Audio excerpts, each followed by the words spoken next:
You wear gloves. Yeah, I actually wear gloves. Not. Smell. It does smell a little like vinegar or alcohol. You have two of them there? Is that the baby underneath? Yeah, well, actually, it's the baby's on top. Oh. So this is the new kombucha mushroom here, or SCOBY, I should say. So you made that? Yeah. Well, So It made itself. it made itself pretty much. And yeah, to me it looks like a big lump of like lunch meat floating around on there. So might not be that appetizing, but. So that's a mushroom right there. That's a mushroom. Well, actually, it's not a mushroom. It's a symbiotic culture of bacteria and yeast. Oh, wow. And I forget the scientific name. There's actually a scientific name for this rubbery body that it creates through the symbiotic living of the organisms together. So it's alive. Yeah, this thing is actually alive. Oh, it's so Nick, you gross. see this? And it is It's got capable of eyes. reproducing. It's alive. Isn't that funky? And some people actually do eat these. Looks like it They'll- has eyes. It's I know. They'll cut off small chunks of it and consume it to try and get more of the health benefits from it. I don't recommend it. I've tried eating a little piece before. It didn't work too well. Let me try now.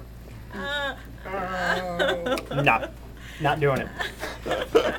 But Is that the baby that you need to start up a new batch? yes, you can even just like take this and cut this in sections, and use that to start new cultures. How stable is it? Like if we wanted to like start a new batch. It's not super stable, but like I said, I produce these things on a regular basis, like every 10 to 14 days. Is that how long it takes? Yeah, you can let it run longer if you need to. There's different degrees, still forgiving, but so yeah, if anybody wants to get get into starting and grow their own, just contact me, and after the session, you'll learn about what stuff you'll need to get started, get your tea brewing, and get everything ready, and then I could hook you up with a section of the. Oh wow. Not the one you ate off. No.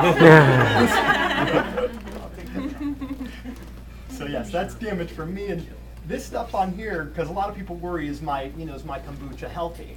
And some people worry that these kind of markations on there are could be the result of something bad, but all that's from is the bubbling of the fermentation. It comes up and as it's slowly releasing, it separates it from the direct contact with the liquid, so it'll brown off a little bit, but it's totally fine. As long as you don't got mold growing on there, you should be good.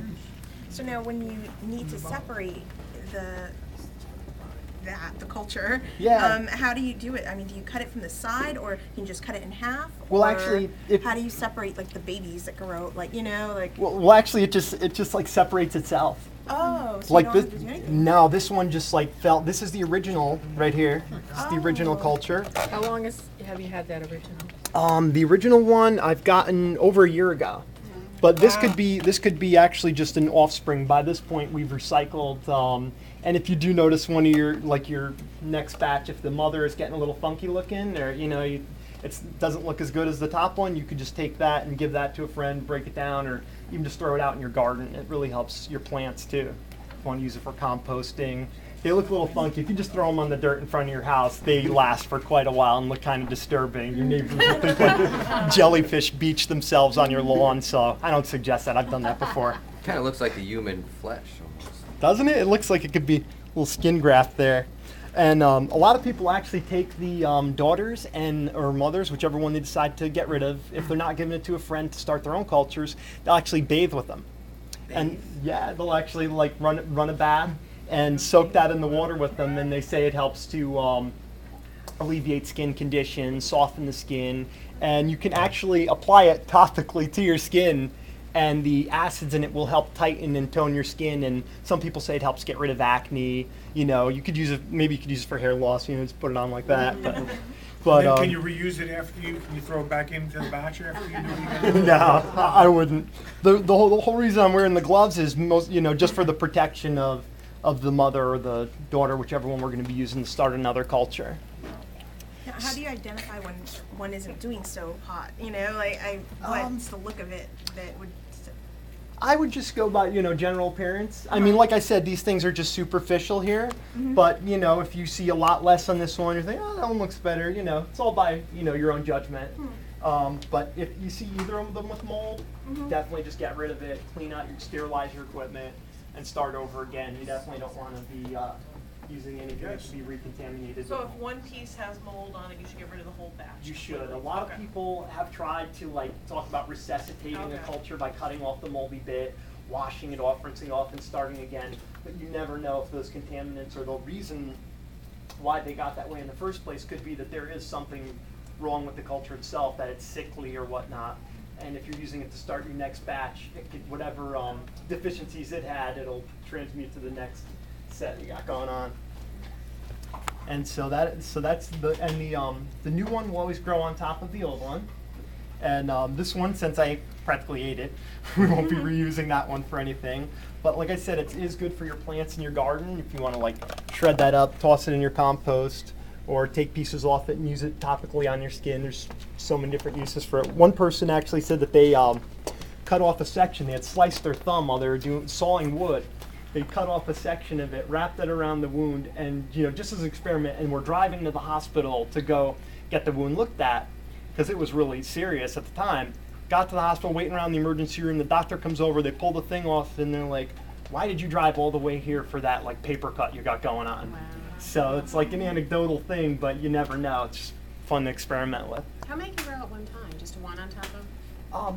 If you were to let it go and do a continual batch for a long time, they are capable of creating like multiple layers. I've seen people on the internet that have like stacks of kombucha going in the jar, but that's really not the best way for the kombucha to be doing it, because the ones in the middle are going to be deprived of nutrients and stuff from the tea. They're not going to be getting all the benefits they need, and then they could end up leading to mold or other issues with the rest of your batch. How long does it take for one to grow?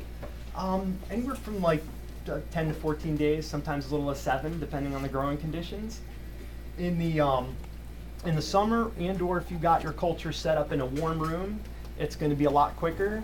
And in the winter, or if you have your kombucha set up in a cold area, it's going to be a lot slower. So you can use that to your advantage. If you want to go away on vacation, you can take your culture, start it as though you were going to brew it up, ferment another batch, and put it in a sealed container in your fridge and store it in there till you get back from vacation, and it'll keep that way. It'll be dormant for that time while you're gone.